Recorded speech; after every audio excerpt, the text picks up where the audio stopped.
बताते हैं, बताइए। मध्यम पर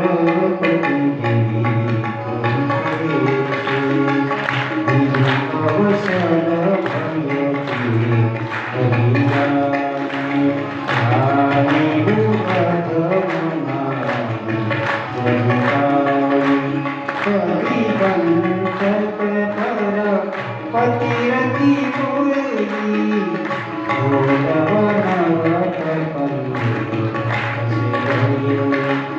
श्री राम जय राम जय जय राम। मध्यम प्रकार की नारी वो होती है, मध्यम, पहले उच्च क्वालिटी, अब मध्यम प्रकार की नारी करो। कहते हैं मध्यम प्रकार की नारी वो है कि उसका पति कोई भी वस्तु के लायक नहीं है, कुछ न कुछ दुर्गुण होंगे। अभी बताया ना, अंधा होगा, बहरा होगा, या दिमाग नहीं होगा, या हाथ पैर कटे होंगे, या कुछ पढ़ा लिखा नहीं होगा, कुछ न कुछ तो होंगे दुर्गुण, या तो पत्नी में होते हैं या तो पति में होते, कुछ न कुछ तो होते ही होते। एक समान हमारी जो मन में जो इच्छा होती है कि मेरा पति ऐसा हो या मेरी पत्नी ऐसी हो, ऐसा कभी हो नहीं सकता। तब मध्यम प्रकार की स्त्री उसे कहते हैं कि जो अपनी उम्र के व्यक्ति को भाई के समान देखती है, अपनी छोटी उम्र के लोगों को पुत्र के समान देखती है, और अपनी बड़ी उम्र के लोगों को पिता के समान देखती है, उसे मध्यम प्रकार की नारी कहते हैं। ये बताया। अब तीसरी, थर्ड क्वालिटी की स्त्री बताते हैं। बिनु अवसर भय तेरह जोई, जाने हूँ अधम नारी जग सोई। पति वंचक करे पतिरत करई, रौरव नरक कल्प सत परई। क्या कहते हैं? बिन अवसर भयते रही जोई, जाने हूँ अधम नारी। कहते हैं जो नारी, कहते भयवश पतिव्रता बनी है कि ये मेरे पति है, बस हम लोग दोनों जीवन जी रहे हैं, लेकिन कहते हैं पति वंचक पर पतिरति करई। पति तो है लेकिन पराये पुरुष के साथ अगर कोई गलत कर्म करती है, रौरव नरक कल्प सत परई। ब्रह्मा जी के आयुष्य तक, ब्रह्मा जी का आयुष्य बहुत लंबा है, उसको समझना हमारे दिमाग के बाहर है। हम इस पृथ्वी पर 100 वर्ष तक अगर जीवन जीते हैं ना, ऐसा ही 100 वर्ष ब्रह्मा जी का है, ऐसे ही 100 वर्ष ब्रह्मा जी का है। लेकिन ब्रह्मा जी के 1 घंटे में, 12 घंटे में, एक नहीं 12 घंटे में, ब्रह्मा जी 100 वर्ष जीते हैं ना, तो ब्रह्मा जी के 12 घंटे में 1000 कलयुग आते हैं, 1000 द्वापर युग आते हैं, 1000 त्रेता युग आते हैं, और 1000 सतयुग आते हैं। ये कलयुग की अवधि कितनी है? 4,32,000 वर्ष। अब सोचो, तो करोड़ों अरबों वर्ष तक वो स्त्री नरक में रहती है जो ऐसा कर्म करती है। जीवन में कभी ऐसा बुरा कर्म नहीं करना चाहिए।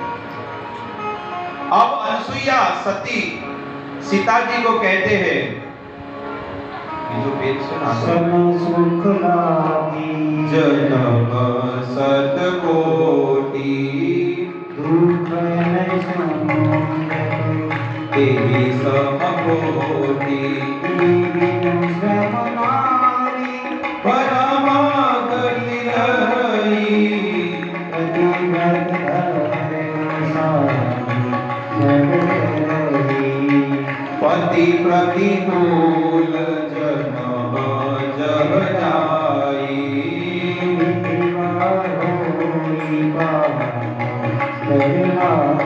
ये वेद कहते हैं। अब बताओ, रामचरितमानस की चौपाई कहते हैं विधवा होई पाई तरुणाई। तरुणाई मतलब अगर जिसने जीवन में ऐसा गलत कर्म अगर कोई करता है ना, तो यहाँ पर कहते हैं विधवा होई ती तरुणाई, वो युवानी में ही विधवा बन जाएगी स्त्री। क्षणिक सुख के लिए, क्षणिक सुख के लिए वो स्त्री, वो कन्या, हे सीता, आपके अंदर तो ये दुर्गुण नहीं है, लेकिन ये संसार के जीवों को शिक्षा देने के लिए कि क्षणिक सुख के लिए वे करोड़ों जन्मों के लिए वो नरक में चली जाती है। इस प्रकार से काफी सारी चीजें बताई है, लेकिन हमारे पास समय का अभाव है, इसलिए हम केवल 2-3 चौपाई हमने ली। अब ये अनसुईया जी वही है जहां पर त्रिदेव प्रकट हुए थे, पता है ना आपको? ब्रह्मा विष्णु तीनों वहां पर गए थे और छोटे छोटे बच्चे हो गए थे। अनसुईया जी का सतीत्व पूरे ब्रह्मांड में फैल गया था और नारद मुनि ने कहने लगे कि आपका क्या सतीत्व है?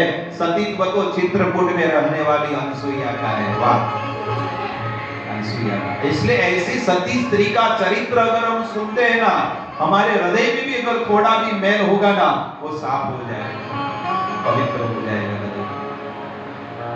तो उनकी परीक्षा के लिए लेने के लिए तीनों देवों को भेजा।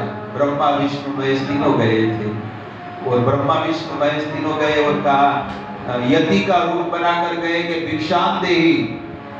तो लो भिक्षा दे। अनसुईया ने नहीं, पूरे वस्त्र निकाल कर दो तब हम भिक्षा लेंगे।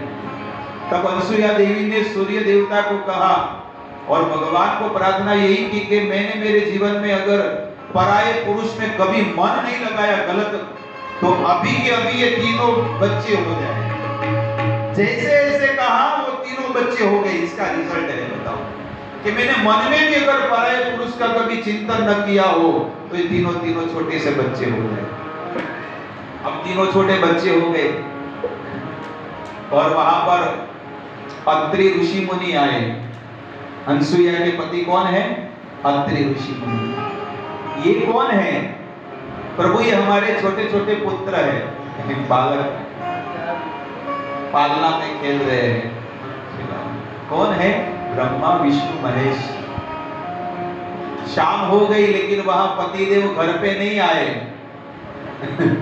पतिदेव घर पे आए नहीं, कुठे गेले?